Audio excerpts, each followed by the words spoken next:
Hey community, welcome back. And if this is your first time here, I'm Dr. Blaire, a doc in clinical psychology. And on this channel, we discuss psychology, inspiration, social justice, and all topics in between. First things first, hit that subscribe and bell button. I want to see you back next week. And of course, stay tuned because we are celebrating Mental Health Awareness Month. And I have special conversations in store for you. Keep watching.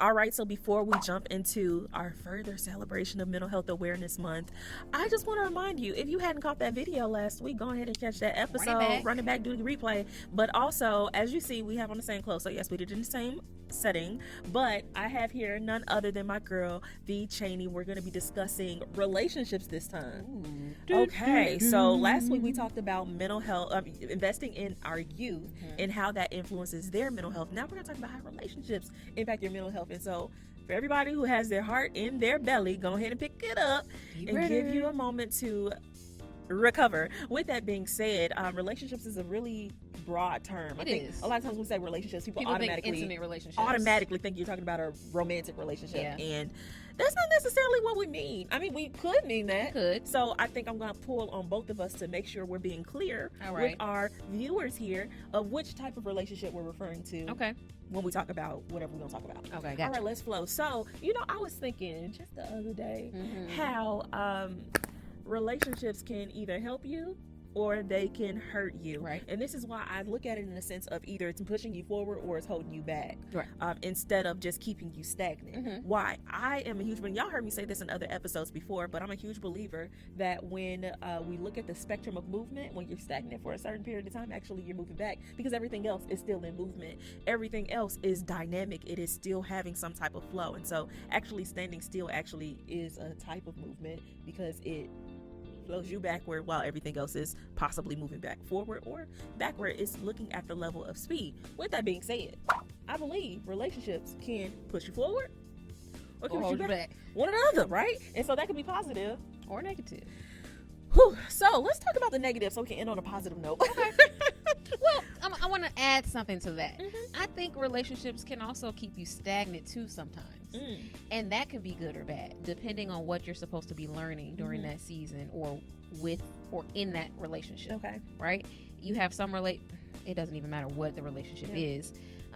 But sometimes we just need to stay in one place so that we can see what's really going on. Sometimes we're too busy moving and not seizing the moment. What is it about this relationship or this person? What are they bringing to me that I'm supposed to learn? And am I learning it? You know what I'm saying? I get what you're saying. No, I completely get what you're saying. I think this is just a nuance and we could just disagree. But I feel like when you are there, emphasis on too long, when you're in a certain spot and that for is too holding long, you back. Then it technically is holding you back at a certain point. I would agree. And so this is where we get into conversations where somebody says, you know what, I really want to do X, Y, Z. And they're looking to the stars. And then the people that's around them is like, I guess go ahead, enjoy. I don't know, just Debbie Downers. Don't you love those? No. So they are not positively contributing to your movement. Now, maybe your movement to A, B, C, D, and looking to the stars is your calling, is a part of your purpose. But they may have served their season if that person is not in support of you going in that direction. And so this is why I again say when you're there for too long, because you're right, there is power in sometimes resting. There is power in sometimes sitting still, and it is a tool, it's a tactic, it's a weapon if you utilize it in the proper way. You just have to know when to move. Proper way, in the proper way. So yes, you do have to know when to move, and that can be really hard because I'm gonna put myself out there right now. It's all right. I'm here to support you. Thank you. I appreciate that. Y'all support me too in the comments. But I had a bad habit of staying in relationships for too long when I knew it was time to go. Not knowing how to let go. When to let go. Having a hard time letting go. I knew when. Okay. It was just a struggle. It was a struggle letting to it let go. Just let go and relinquish, release. let go of my hands, remove the hold. So you one of those that God got to hurt because you just stubborn. So he got to hurt your feelings. My prayer is that I no longer have to have hurt feelings about the Lord. Thank you, Lord. But also we're gonna pray for you to receive. Please do, because I feel word. like I might have learned my lesson, but you always have to be tested with that. And so I say that for me, in the sense that when I'm holding on and I'm holding tight, it's because I really care. Yeah, I really care. It was within good intent, but also sometimes you have to care about you more, to care about you and also care about them too. Absolutely, because if it's not just the other person no longer being of service to you, you could have served your time with this person, whoever the person is, and you could no longer be serving them. And that then turns into a conversation around enabling. Some others might use the word disabling people, but I've never heard anyone say that. I have because I'm trying to be careful. The word that people might use instead is handicapped, but it's not really sensitive. So yeah, disabling. So, okay, you get what I'm saying. I do. Y'all get it. I hope you get it. But it comes into the question of how much are you really helping when you think that you're helping, right? Or are you not really helping because you're actually holding them back from being able to grow? Case in point.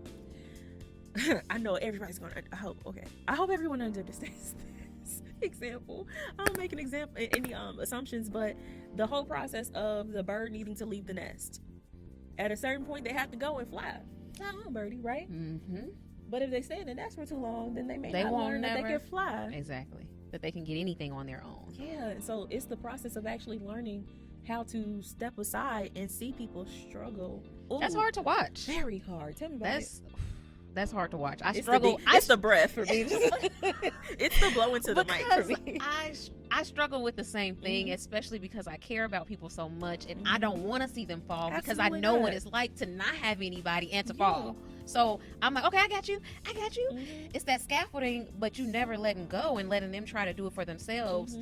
That's a dangerous place to be.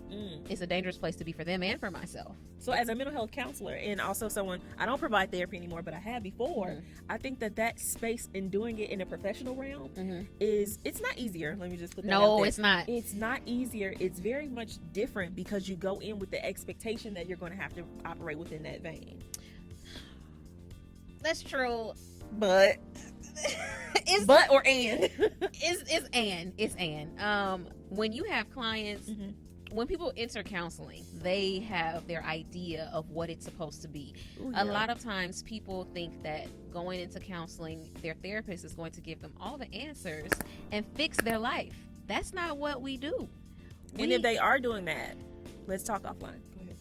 They're doing you a disservice because you're not learning how to help yourself. Absolutely. That's what the therapist is supposed to do. Help you to see things that maybe you're not seeing, maybe put some pieces together that you gave them and present it to you. And, you make the decision for yourself. Exactly. Just formulating questions around what does this look like? You're trying to figure out yourself. Yeah. Whatever questions you have in your life, that's what therapy is for. Right. It's not for you, the end all be all. You get all your answers in a session or in 3 to 5 sessions. Sometimes you don't figure out what's going on for a while. But it takes all of that unfolding and peeling the onion back to learn what you need, how to get what you need, and realizing it's all in you. Yeah, because life is a journey. Life is a journey, not a destination. Thank you, India Ari, for that. And so now I'm thinking about business relationships specifically. Okay. Why do we need to talk about this? Because we have a surge of people who are now entrepreneurs and have opened up their own business or businesses since the pandemic. And then it also plays a major role in, I forget what they call it, the great everybody leaving their jobs. Let me just say it like that. I can't remember. I can't remember the word. I don't know the term either. There's a term that is being used. It's going to come to me later on, and I'm going to feel bad about it. It's okay. Y'all know what we're talking about. You know and if you don't, just ask. Google. Mr. Google, help us out. So, everyone they've left corporate, left their 9 to 5s, and so many more people are operating a business or multiple businesses on their own. And business relationships have become so important, and you have so many more people in this space where they're learning how to collaborate with other people, how to build their businesses, and or are doing the opposite and hurting themselves. I got a thought. Go ahead. As soon as you said that, people, before you decide that you want to be an entrepreneur, you have to learn how to work in a company. You can't just... I want to be an entrepreneur. Let's end the episode right there, folks, because she is just...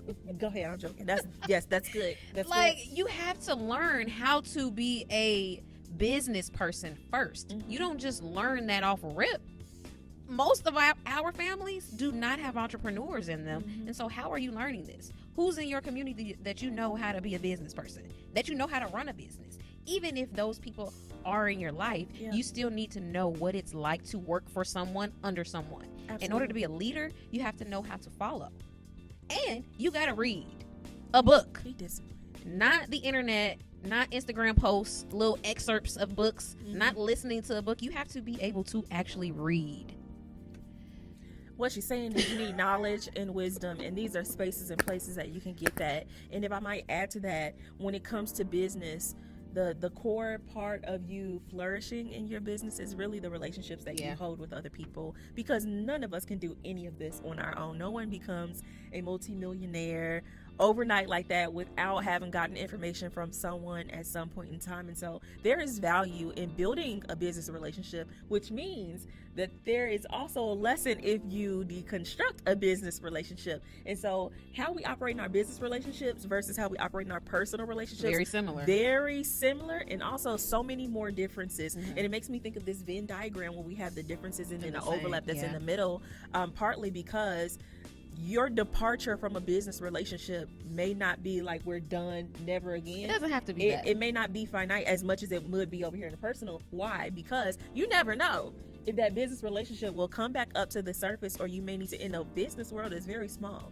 All of you are probably learning that, who have recently opened up your business, that you always want to make sure you end things on a positive note if possible, and not really act like you're best friends with people that you're doing business with, because there's a reason that we have boundaries and barriers there. And so to jump over here to the personal relationships, emphasis on, I'm not saying romantic, I'm not saying family relationships, I'm not saying friend relationships, personal relationships. It could be an array of personal relationships. What are some like things that you feel like that happen in personal relationships that greatly impact people's mental health? Boundaries. Not having boundaries. Why does it impact your mental health? Because if people don't know their place, they'll be everywhere. And I'll just give you an example. I've had a couple of friends that are my best friends all my life. Now, relationships change over time as you get older and just different experiences, which meant our friendship had changed because we changed. They were used to me being open about everything, and as I got older or matured, whatever the case may be, things happen, and I was just like, they don't have to know everything. And that shift in the relationship, they felt the shift because I'm not as open, and they're like, just tell me. I don't want to tell you. And so people's feelings are hurt when the dynamics of your relationship shift. It impacted me, my mental health, because I didn't want to give all of the details of what was going on in whatever area. Sometimes I want to deal with some things by myself before I have other people's input. The other people's input is what impacts your mental health, because you start to question yourself. And if you don't know what you want, who you are, those types of things, other people's input can impact that and confuse you. Absolutely. And I think that one other part to this is again flipping back to a relationship with self at this point. So we're talking about business or professional, and then we're talking about personal. Now let's talk about your self relationship. When you have a relationship with yourself, it's also viewing if you value your voice over others. Now, I can't have this conversation without talking about our relationship with God. Do you value God's voice or opinion, thoughts, standards for your life over your own? And so this is looking at priorities. Where does who set in place in your life? And I know a lot of the time people always say God first, but people are not actually practicing God first. When we say God first and the word tells us God first, what does that actually look like, actually going to him? It means first. Consulting him. I got a call for a new job. Let me call my dad. And I'm guilty of this. Too. I'm not perfect. I'm human, right? This is an area of opportunity that I can work on. To grow, but definitely, let me call so-and-so. Let me call my buddy and see what they say. You need to pray. We have to pray. It's simple, which is communication with the Lord. Of the thing happened, Lord, let me just tell you, this is how I feel. Like learning how to get into that place. People think it has to be some formulated prayer. No, talk to God however you talk to your people. Because guess what? God's your people. Period. I'll be like, Lord, today was today. These breaths. You have to take the exhale. Hey, that's when you know I'm about to go off. I'll be like, Get it together. But no, that's how I talk to God. I be like, you already know today has been a day, and I'm about to lose it. Give me the words, because I don't have it. Absolutely. I trust you. Let help me to hear you and silence everybody else. That's what I pray. That's good. So decrease myself and increase you, Lord. It's the killing. It's the dying to self, dying to that flesh. Galatians 2:20. But I'm wondering, what are some lasting words that you would like to leave the community with as it pertains to their operation in relationships, whichever type of relationship, as it pertains to their mental health? How is this serving me? How is this relationship impacting my mental health? I've asked that. I've lost friends within the past year because of that. And I never got to have that conversation with them because it was always about them. Wow. But that's important. Once I realized, I'm like, something's wrong. We not meshing well like we used to. We doing this, right? You see, it's the not going together. It's the discord, and I didn't understand what it was, and it's because I was changing. Yeah. And they were used to me being a certain way, and I wasn't that way anymore, and I wasn't serving them. Yeah. Ooh, that part. I wasn't serving them anymore, and I knew it. However, I didn't know how to communicate that. Like, look, we're in two different places in life, and I can't show up for you the way that I was showing. I didn't even have these words then. Like, this is way more mature. This is growth. I'm noticing it. Then I was like, you getting on my nerves. I'm tired of hearing these complaints. Like, suck it up. That's harsh. Thank you, Lord, for growth again. Yes, again, thank you for growth. Now, I didn't say any of these things, but they probably felt it. And they ended our friendship. It hurt my feelings, but I was like, it's necessary. I didn't even want to come back and be like, let's have a conversation. No, because that needed to happen. I just didn't have the guts to do it. I didn't have the strength. They did, though. Yeah. So I would leave you all with, yes, I heard you actually say more than what you said. That was like 19 points. But not only communication, not only change, not only boundaries, not only making sure that you not only have that conversation with self, but you also having a conversation with others. What I'd add to that important start point question of how is this serving me? Is now this might be a huge reflection question that you're gonna have to ask. Reflection and then action. But who am I in this? Who am I in this? And you have to ask that question all the time because many of us, we wear multiple hats, and sometimes you need to take that hat off and wear the other one and realize when you have to keep that particular hat on. And I have grown into learning to love people even when I don't have a close relationship with them anymore, and that we may not be That's here. hard to do.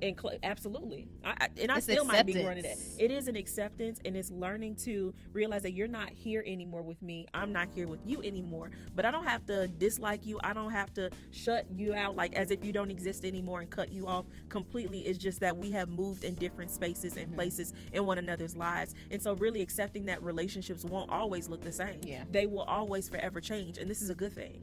Sometimes you have to grieve that.